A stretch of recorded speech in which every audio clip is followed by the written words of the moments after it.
Hello everyone, welcome back to binary net JRF. आज हम start करने वाले हैं अपने टीचिंग एप्टीट्यूड का लेक्चर 4, जिसमें हम देखेंगे principles and maxims of teaching. तो चलिए स्टार्ट करते हैं। सबसे पहले अगर मैं प्रिंसिपल्स की बात करूं तो प्रिंसिपल जो है मैगजिम्स के साथ क्लोजली रिलेटेड हैं। ठीक है, मैगजिम होते हैं कि क्या रूल्स हैं हमारे पढ़ाने के, और प्रिंसिपल्स क्या हैं कि क्या सिद्धांत हैं टीचिंग के। ठीक है, तो चलिए देखते हैं हमारे इसके principles. Principle of motivation. Principle of motivation का मतलब क्या है कि आपको क्या करना है, इस तरीके से पढ़ाना है कि बच्चे के अंदर क्या हो, एक क्यूरियोसिटी डेवलप हो कुछ नया सीखने की, वो हमेशा उत्सुक रहे कुछ नया सीखने के लिए। ठीक है, फिर सेकंड प्रिंसिपल कहता है कि principle of activity, learning by doing, मतलब कुछ करके सीखना। ऐसा नहीं है कि आपने उसे दिखा दिया और उसे याद रह जाएगा, नहीं। ये हम भी जानते हैं, जब हम कोई चीज़ कुछ करके सीखते हैं तो हमें वो ज़्यादा देर तक याद रहती है। तो हमने बच्चों के ऊपर भी यही प्रिंसिपल अप्लाई करना है कि वो खुद कुछ करके फिर सीखें। जैसे Froebel's kindergarten system is based on this principle. Then इसमें बोथ फिजिकल और मेंटल एक्टिविटीज़ होनी चाहिए। जैसे स्टूडेंट को चार्ट्स और मॉडल्स दे दिए जाते हैं बनाने के लिए, तो उससे क्या होता है, जब वो खुद उसमें इन्वॉल्व होते हैं तो वो जो नॉलेज होता है वो उनके माइंड में ज़्यादा देर तक रिटेन रहता है। देन थर्ड देखते हैं प्रिंसिपल ऑफ इंटरेस्ट। अब अगर मुझे किसी सब्जेक्ट में इंटरेस्ट नहीं आ रहा पढ़ने का, तो मैं जितनी मर्जी कोशिश कर लूँ मैं उसे कभी नहीं पढ़ूंगी।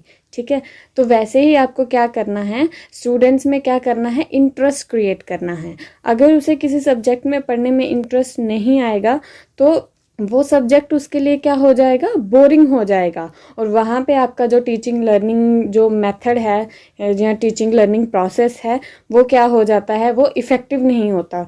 तो प्रिंसिपल ऑफ इंटरेस्ट जगाना है बच्चों के अंदर, ताकि वो क्या करें, वो पढ़ सके, और ये जो टीचिंग लर्निंग का प्रोसेस है ये क्या हो जाए, और भी ज़्यादा इंक्रीज हो जाए। फिर principle of linking with life. अब आप उसको जो भी शिक्षा दे रहे हैं तो वो कैसी होनी चाहिए, वो ऐसी होनी चाहिए कि वो कंटिन्यूस अपनी लाइफ के थ्रू उसको क्या करता रहे, अप्लाई करता रहे, है ना। क्योंकि लाइफ क्या है, कंटिन्यूस एक्सपीरियंस है। और आप कहीं भी देखेंगे ये जितने भी प्रिंसिपल्स हैं ये आपकी लाइफ में कहीं ना कहीं जो है यूज़ होते रहते हैं। आपने जो कभी किसी टाइम पे सीखा होगा वो कहीं ना कहीं लाइफ में अप्लाई हो ही जाता है। तो आपको उसको इस तरीके से पढ़ाना है कि जो आप पढ़ा रहे हो वो उसकी लाइफ के साथ क्या रहे, उसकी लाइफ के साथ लिंक रहे, और उसकी लाइफ और भी ज़्यादा एंडोरिंग हो सके। Then next is principle of definite aim. Definite aim का मतलब क्या है, टीचर को भी एक डेफिनेट एम लेके पढ़ाना है, और स्टूडेंट के अंदर भी वो चीज़ उसको क्या करनी है, डेवलप करनी है। जैसे हम छोटे होते थे तो हमें पता है हमारे जो एम्स थे वो बदलते रहते थे। कभी हमने डॉक्टर बनना था, कभी हमने इंजीनियर बनना था, कभी हमने पायलट बनना था, फिर कभी एक्टर बनना था। तो ये धीरे धीरे धीरे हमारे एम जो क्या थे ये चेंज होते रहते थे। ठीक है, तो आप एज ए टीचर उनको एक डेफिनेट एम के साथ पढ़ाइए, और उनके अंदर भी ये प्रिंसिपल डेवलप कीजिए कि आप एक डेफिनेट एम बनाइए, और उससे क्या होगा, आपकी जो लर्निंग है वो ज़्यादा फोकस्ड रहेगी, और जो टीचिंग है वो भी क्या होगा, आप ज़्यादा से ज़्यादा उसको टीचिंग को भी यूटिलाइज कर पाएंगे। ठीक है, देन नेक्स्ट है अब principle of recognising individual difference का क्या मतलब है कि हमें पता है जब भी हम एज ए टीचर किसी क्लास में जा रहे हैं तो सारे बच्चे जो हैं वो एक जैसे तो नहीं होंगे। ठीक है, उनमें से कुछ क्या होंगे, कुछ एक्टिव होंगे, कुछ को अगर आप एक ही बार समझाएंगे उनको उसी टाइम याद हो जाएगा। कुछ ऐसे होते हैं जिनको हर एक चीज़ समझने में क्या होता है, टाइम लगता है। ठीक है, तो आपको क्या करना है, आपको एज ए टीचर ये इंडिविजुअल डिफरेंस है जो उनकी इंटेलिजेंस के, उनकी एटीट्यूड के, बिलीव्स के, देन एबिलिटीज़ के, पोटेंशलिटीज़ के, एंड सोशियो इकोनॉमिक बैकग्राउंड के, तो आपको क्या करने हैं, ये इंडिविजुअल डिफरेंस रिकॉग्नाइज करने हैं। ठीक है, और आपको ऐसे मेथड्स लेके आने हैं ताकि वो क्या कर सके, वो हर एक बच्चे को इक्वली क्या कर सके, अपॉर्चुनिटीज़ दे सके लाइफ में। मतलब बच्चा अपने आप को कहीं लेफ्ट ओवर फील ना करे। Then principle of selection, principle of planning, principle of division, principle of revision. अब ये जो 4 प्रिंसिपल्स हैं ये क्या कहते हैं, जब आप एज ए टीचर कभी कहीं पढ़ाने जाएंगे तो आप हमेशा कंटेंट एक जगह से नहीं ढूंढेंगे, ठीक है, आप अच्छी जगह से कंटेंट पिक करेंगे ताकि आपको क्या हो, उनको पढ़ाने में आसानी हो, ठीक है। तो इसमें क्या है, teacher should be able to pick content that is more relevant और जो अपडेटेड है लर्नर के ऑब्जेक्टिव्स को लेके, ठीक है।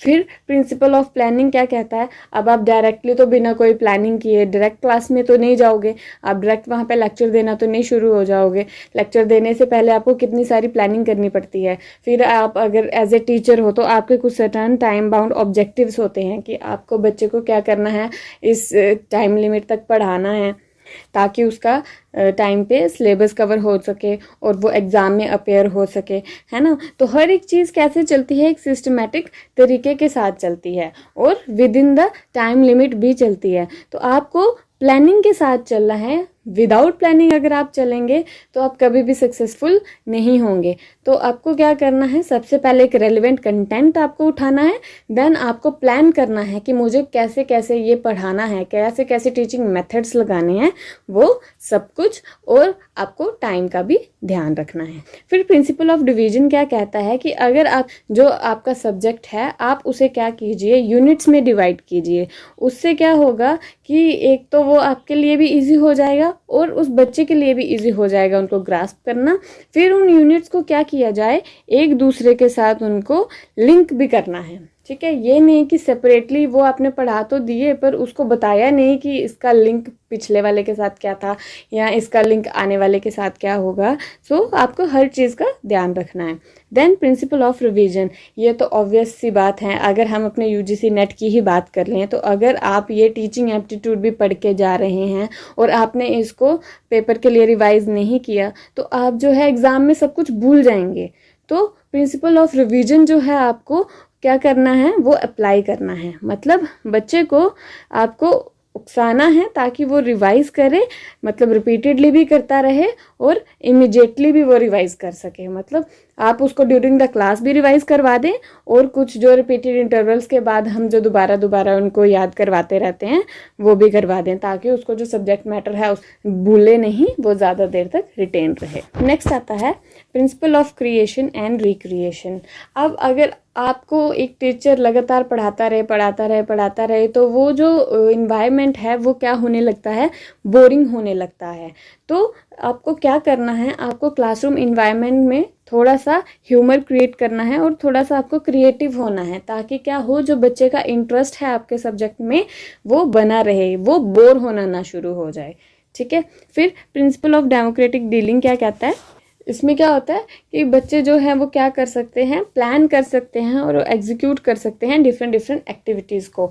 इससे क्या होता है कि उनके अंदर क्या आता है, सेल्फ कॉन्फिडेंस आता है और सेल्फ रिस्पेक्ट आती है अमंग द लर्नर्स। और इसमें टीचर और स्टूडेंट्स क्या करते हैं, एक्टिवली पार्टिसिपेट करते हैं, इंटरेक्ट करते हैं, जिससे क्या होता है कि एक डेमोक्रेटिक इन्वायरमेंट बन जाता है वहाँ पे। नेक्स्ट अगर हम मैगजीन्स ऑफ टीचिंग की बात करते हैं तो मैगजीन में क्या आ गया कि आप क्या रूल फॉलो करके अपनी टीचिंग को आगे कंटिन्यू कर सकते हैं।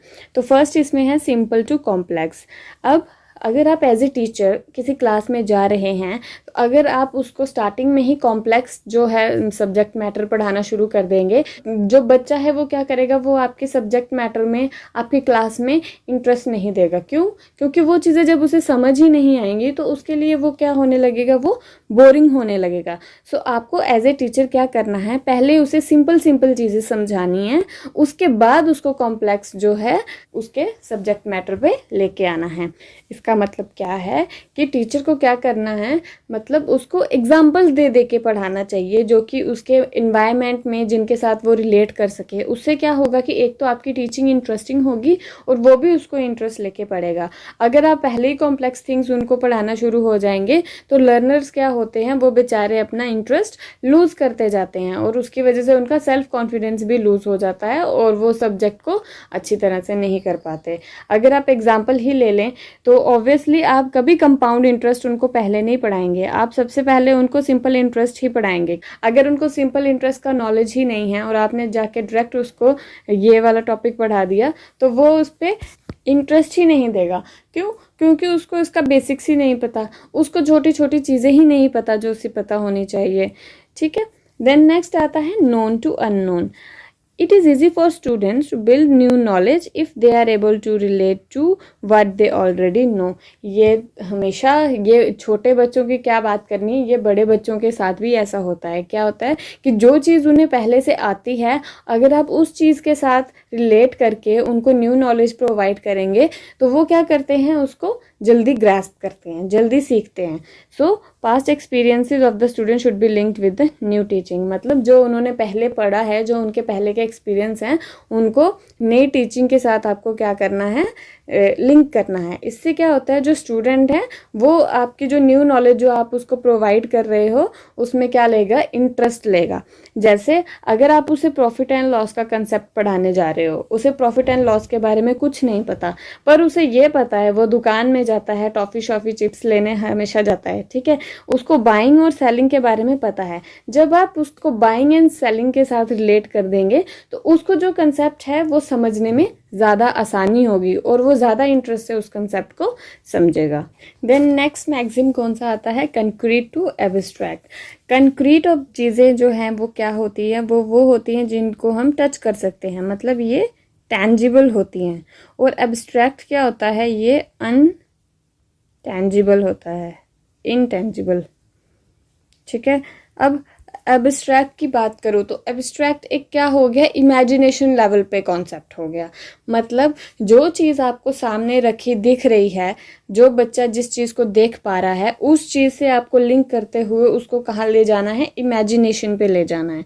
ठीक है, concrete are the solid things, they can be touched with 5 senses. लेकिन जो एब्स्ट्रैक्ट थिंग्स होती है उनको हम क्या कर सकते हैं, ओनली इमेजिन ही कर सकते हैं। तो बच्चे के लिए उस एब्स्ट्रैक्शन लेवल तक पहुंचना बहुत डिफ़िकल्ट हो जाता है। तो बच्चे क्या करेंगे, आप जो भी उसको कंसेप्ट पढ़ाएंगे वो भूल जाएगा। तो उसके लिए क्या करना चाहिए, if we teach the student with the help of concrete objects they will never forget the subject matter. अब आपको जैसे आप उसको स्टार्स एंड मून्स और सन के बारे में पढ़ा रहे हैं, ये चीज़ें वो क्या करता है, रोज़ देखता है। ठीक है, रोज़ देखता है तो उसको ये चीज़ें पता हैं कि हाँ ये चीज़ें होती हैं क्योंकि ये मेरे सामने हैं, दो वो इनको टच नहीं कर सकता पर ये चीज़ें कंक्रीट हैं। ठीक है, फिर आप उसको एक ऐसे एब्स्ट्रैक्ट चीज़ों की तरफ लेके जा सकते हैं, जैसे कि प्लैनेट क्या होता है, सैटेलाइट क्या होता है। ठीक है, तो इस चीज़ को बेस बना के आप नेक्स्ट चीज़ें उसको प्रोवाइड कर सकते हैं। इसकी एग्जाम्पल हम क्या ले सकते हैं, जैसे छोटा बच्चा है, उसे काउंटिंग सिखानी है तो आप उसको 2 पेंसिल्स दिखा सकते हैं कि दैट दिस इज़ 2, तो वो बोलना सीख जाएगा 2, उसको समझ में आ जाएगा कि 2 क्या होता है। क्या 2 जो पेंसिल्स हैं वो क्या है, कंक्रीट ऑब्जेक्ट हैं, लेकिन जो काउंटिंग आप उसे सिखा रहे हैं वो एक इमेजिनरी कॉन्सेप्ट है, तो उससे उसको वो चीज़ रिटेन करने में ज़्यादा ईजिली हेल्प होगा। देन नेक्स्ट अगर हम बात करें साइकोलॉजिकल एंड लॉजिकल की, तो इसमें क्या है, जब आप as a teacher lesson plan को प्लान कर रहे हैं तो टीचर को दिमाग में क्या रखना चाहिए, बच्चे की साइकोलॉजिकल नीड्स क्या हैं। ठीक है, फिर आपको उसके बाद लॉजिकल अरेंजमेंट की तरफ जाना चाहिए। साइकोलॉजिकल अरेंजमेंट क्या हो गया कि जो आप सेलेक्ट कर रहे हैं और अरेंज कर रहे हैं कंटेंट, जो आपको सेलेक्ट करना है किसके अकॉर्डिंग, बच्चे की एज के अकॉर्डिंग, देन उसका अंडरस्टैंडिंग लेवल क्या है, उसका इंटरेस्ट क्या है, उसकी नीड्स क्या है, देन उसके कॉम्प्रिहेंशन लेवल पे। लेकिन अगर लॉजिकल अरेंजमेंट की बात करें तो वो क्या रेफर करता है कि उस जो आपने सब्जेक्ट मैटर चूज़ किया उसका क्या करना है, आपको लेसन को एक छोटे छोटे रिलेटेड सब यूनिट्स में क्या कर देना है, उसको डिवाइड कर देना है। ठीक है, एक लॉजिकल मैनर में, मतलब आपको साइकोलॉजी से चलते हुए लॉजिक की तरफ आना है। और ये जो साइकोलॉजिकल अरेंजमेंट होता है ये किसके साथ रिलेट करता है, स्टूडेंट के साथ रिलेट करता है, लेकिन ये जो लॉजिकल अरेंजमेंट है ये रिलेट करता है आपका कंटेंट के साथ। तो जो अगर हम देखें तो साइकोलॉजिकल अरेंजमेंट है जो, ये हम ज़्यादातर कहाँ लगाते हैं, ये ज़्यादातर यूज़ होता है प्राइमरी, जो हमारे छोटे बच्चे होते हैं, जब हम मेमोरी लेवल की बात करते हैं इसको हम तब यूज़ करते हैं। और ये जो लॉजिकल मैनर है इसको आप कह सकते हैं कि इसको जब बड़े बच्चों को पढ़ाया जाता है तो आप उसको वहाँ पे यूज़ कर सकते हैं। फॉर एग्ज़ाम्पल जब आपको DI पढ़ना है ना, तो DI पढ़ने के लिए आपको पहले क्या पढ़ना पड़ता है, आपको एवरेज का कंसेप्ट आना चाहिए, देन परसेंटेज का कंसेप्ट आना चाहिए, देन रेशो का कंसेप्ट आना चाहिए। तो ये क्या है, एक लॉजिकल अरेंजमेंट हो गया। ठीक है, DI पढ़ने के लिए आपने क्या कर दिया, इसको ब्रेक डाउन कर दिया 3 जो म्यूचुअली रिलेटेड क्या थी, सब यूनिट्स थी। तो बच्चे की साइकोलॉजी को दिमाग में रखते हुए आपको लॉजिक की तरफ मूव करना है। नेक्स्ट बात करें पर्टिकुलर टू जनरल की। पर्टिकुलर और जनरल में क्या होता है, पर्टिकुलर का मतलब ही क्या है कि आपको पहले जब आपको क्लास में जाना है, आपको बच्चे को डायरेक्ट टॉपिक पे नहीं लेके आना। आप उसे क्या कर सकते हैं, आप उसे एग्जांपल्स दे के क्या कर सकते हैं, मोटिवेट कर सकते हैं। ठीक है, उस मोटिवेशन लेवल से उसका क्या होगा, एक तो इंटरेस्ट गेन होगा। ठीक है, उसके बाद जब आप उसको एग्जांपल्स दे रहे हैं, उसके बाद आप उसको टॉपिक बता दीजिए। ठीक है, इसको क्या कहते हैं, ये होती है हमारी induction approach. Then deduction approach क्या होती है, आप उसे डायरेक्ट टॉपिक बताएं, देन उसके लॉज और एप्लीकेशंस जो हैं वो एग्जांपल्स के थ्रू वेरीफाई करें। मतलब एग्जांपल से आप टॉपिक पे आए, ये क्या था, दिस इज इंडक्शन, और डायरेक्ट टॉपिक बताया, फिर एग्जांपल्स देके वेरीफाई किया, ये क्या है, डिडक्शन। तो जो इंडक्शन अप्रोच होती है वो क्या होती है आपकी, पर्टिकुलर टू जनरल। मतलब आपको जाते ही पहले बच्चे को जनरल लॉज के बारे में नहीं बता देना है, आपको पहले एग्जांपल्स दे के उसे समझाना है। जब उसे एग्जांपल्स दे के समझ आ जाएगा, देन लास्ट में आप क्या कर सकते हैं, वो लॉ क्या कर सकते हैं, जनरलाइज कर सकते हैं। जैसे फॉर एग्जांपल अगर आप उसको कंटिन्यूअस टेंस के बारे में पढ़ा रहे हैं इंग्लिश में, तो आपको पहले उसे कुछ एग्जांपल्स देनी चाहिए, फिर आप उस एग्जांपल के बेसिस पे जनरलाइज कर दीजिए कि हाँ इस सेंटेंस में क्या होता है, it is used to denote an action that is going on at the time of speaking. तो इससे क्या होगा, जब आपने उसको 3-4 एग्जांपल्स करवा दिए और उसके बाद जब आपने जनरलाइज कर दिया, तो उसे वो चीज़ रिटेन करने में आसानी होगी।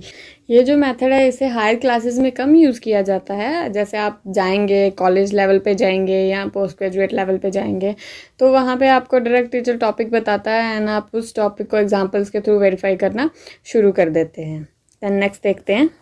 नेक्स्ट मैगजीन की बात करें तो analysis to synthesis. Analysis to synthesis का क्या मतलब है कि आपको सब्जेक्ट मैटर को पहले एनालाइज करना है, उसको छोटे छोटे सब यूनिट्स में आप उसको ब्रेक डाउन कर लीजिए और उसके बाद उसको सिंथेसाइज करके बच्चों को पढ़ा दीजिए। फॉर एग्जांपल जैसे आपने बच्चों को पढ़ाना है वाटर साइकिल पढ़ाना है, तो अब वाटर साइकिल में हम जो हैं 3 जो हैं टर्म्स हैं उसमें रिलेटेड हैं, जैसे कि इवेपोरेशन, कंडेंसेशन और प्रेसिपिटेशन। जब आप इस पूरे वाटर साइकिल को ब्रेक डाउन करके आप इन टर्म्स के थ्रू पढ़ा रहे हो, ठीक है, फिर लास्ट में आप उसको सिंथेसाइज करके बता रहे हो कि जब ये ऐसे काम करते हैं आपस में मिलजुल के, तो क्या क्रिएट हो जाता है, वाटर साइकिल क्रिएट हो जाता है। क्या कहता है ये, analysis mean dividing the problem into its constituent parts and then these are studied, और फिर क्या करना है, सिंथेसाइज कर देना है उन एनालाइज्ड पार्ट्स को। ठीक है, नेक्स्ट देखते हैं। Next is empirical to rational.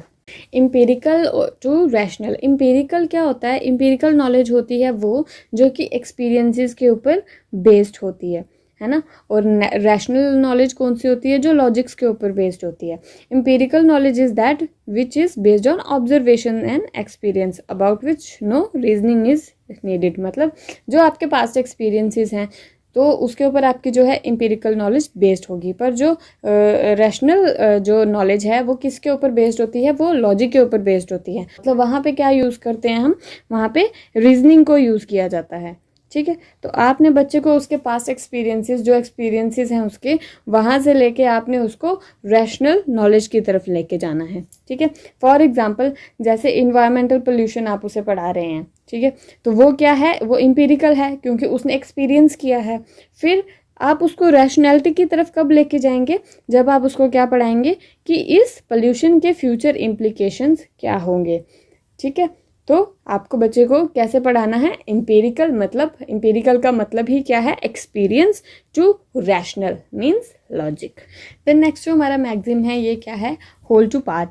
ये किसका अपोजिट है, ये एनालिसिस एंड सिंथेसिस का अपोजिट है और किस पे बेस्ड है, जेस्टाल्ट थ्योरी पे बेस्ड है। इसमें क्या कहते हैं कि पहले बच्चे को एज ए होल जो है सब्जेक्ट मैटर प्रेजेंट कीजिए, देन उसके बाद उसको क्या कीजिए, उसको पार्ट्स में डिवाइड करके समझाइए। मतलब जैसे एग्जांपल ले लें कि पहले हम क्या देखते हैं, पहले जब हम कोई ट्री देखते हैं, है ना, तो हम पूरी अटेंशन किसको देते हैं, उस पूरे ट्री को देते हैं। देन उसके बाद हम उसकी ब्रांचेज, उसकी लीव्स, उसकी स्टेम की तरफ देखते हैं, है ना। तो इसको क्या कहा जाता है, जेस्टाल्ट थ्योरी ऑफ परसेप्शन, कि आपकी परसेप्शन क्या है, ठीक है। Remember it is essential to study the background, मतलब कि जो चीज़ या जो सब्जेक्ट मैटर के बारे में आप उसको पढ़ाने जा रहे हैं, आप उसके बैकग्राउंड के बारे में स्टडी करें, ठीक है। और उस ऑब्जेक्ट का इन्वायरमेंट जिसके बारे में आप उसको नॉलेज देने जा रहे हैं उसके बारे में भी आप क्या करें, नॉलेज गेन कर लें, ठीक है। तो इसमें इस मैगजीन में क्या बोला जाता है कि पहले चीज़ पूरी दिखाओ। फॉर एग्जांपल आपको बच्चे को साइकिल के बारे में पढ़ाना है, तो आप अगर पहले ही पार्ट्स उसको तोड़ फोड़ के दे दोगे तो हो सकता है उसको समझ ना आए। जब आप उसको साइकिल एज ए होल दिखाओगे तो वो समझ जाएगा कि ये साइकिल है, ठीक है। फिर नेक्स्ट आपने उसके पार्ट्स रखे हुए हैं तो वो समझ जाएगा कि ये किस चीज़ के पार्ट हैं, ये साइकिल के पार्ट हैं। तो आज हम इन पार्ट्स को पढ़ने वाले हैं। फिर फ्रॉम एक्चुअल टू रिप्रेजेंटेटिव, अब ये क्या कहता है कि सबसे पहले आप क्या ट्राई कीजिए, आप बच्चे को एक्चुअल चीज़ों से पढ़ाने की ट्राई कीजिए और उसके बाद आप जो है रिप्रेजेंटेटिव्स का यूज़ कर सकते हैं। A teacher while select content for presentation should make all efforts possible to present it through actual, natural और रियल ऑब्जेक्ट्स। पहले तो आप उसको एक्चुअल जो रियल ऑब्जेक्ट्स है उसके बारे में दिखाइए, फिर आप उसके रिप्रेजेंटेटिव्स जैसे कि पिक्चर हो गया, मॉडल्स हो गया, एक्स्ट्रा जो है आप यूज़ कर सकते हैं। जैसे फॉर एग्जांपल आप बच्चे को क्यूब के बारे में सिखाने जा रहे हैं, है ना, तो पहले आप उसको क्या कीजिए, क्यूब की जगह एक डाइस दिखाइए, वो क्या हो गया, एक्चुअल हो गया, ठीक है। बाद में आप क्या कर सकते हैं, फ्लैश कार्ड का यूज़ करके, पिक्चर्स मॉडल का यूज़ करके क्यूब की जो बाकी प्रॉपर्टीज़ हैं उसके बारे में पढ़ा सकते हैं।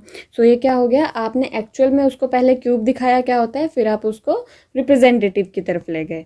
Then from indefinite to definite, ये हमने पहले भी उसमें प्रिंसिपल ऑफ डेफिनेट ए में भी देखा कि जो है बच्चों की जो नॉलेज होती है वो वेग होती है, वो इनडेफिनेट होती है।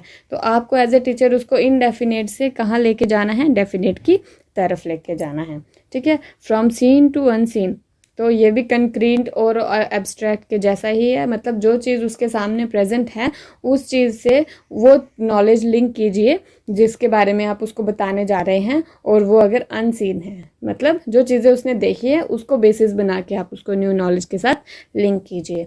देन ट्रेनिंग ऑफ सेंसेस, जो हमारे 5 सेंसेस हैं जिनको हम क्या कहते हैं, ये गेटवेज हैं नॉलेज के, इनको मैक्सिमम से मैक्सिमम क्या करना है, ट्रेन करना है। और ये जो मैगजीम है इसके जो प्रोपोनेंट्स हैं वो कौन है, Montessori and Froebel. Then last जो है कि बच्चे को आपको क्या एनकरेज करना है, सेल्फ स्टडी के लिए एनकरेज करना है। आप यूजीसी नेट की ही बात कर लो, अगर आप एक टीचर से पढ़ रहे हैं पर खाली उस टीचर से पढ़ना सफिशिएंट नहीं है, आपको खुद से भी सेल्फ स्टडी करनी पड़ती है आपके गोल को अचीव करने के लिए। तो आपको हमेशा क्या करना है, बच्चे को उकसाना है, बच्चे को हमेशा मोटिवेट करना है कि आप वो क्या करे, वो सेल्फ स्टडी के ऊपर भी ध्यान दे। तो ये थे हमारे principles and maxims of teaching. सो अगर आपको ये वीडियो अच्छी लगी है तो प्लीज़ इस वीडियो को लाइक कीजिए। नेक्स्ट आने वाली वीडियोस में हम इसके और टॉपिक्स देखेंगे। तब तक के लिए अभी तक जितने भी मैंने टॉपिक्स पढ़ाए हैं आप उनको रिवाइज कर लीजिए और मेरे चैनल के साथ बने रहिए। Thank you.